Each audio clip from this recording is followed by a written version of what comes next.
Now he goes to work again, Roback. Now, look at this. O le malanga atu I fitio le au fusu Samoa sa koleni. Ma wha mao popo le whalaptonga tu maonti o whai pelenga le atunuu. Le Independent Boxing Samoa po le IBS. O le ua mai ala tae musanga le ipo le Pasifika na tausini o ai. Ma ua fo'i mai le atunuu ma le au whainga. E se furu iwa pine au fiai pine auro e se furu rua. Ma pine siliva e fitu. O se isire o la sanga bawalunga. Wa au sia te mafuso lea whalaptonga le tae longa whai pele Samoa. Ina ua mai ala tae musanga I Thailand da tausini o ai fo'i le masino o mati. Ma fo'i mai ai ma le pine auro e tasi. Ma le pine siliva fo'i e tasi.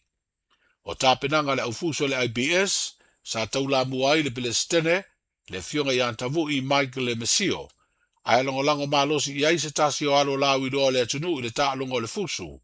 Le sunga I atoa le tai David Tua. This is the second count. Maybe this will be the end of it as well.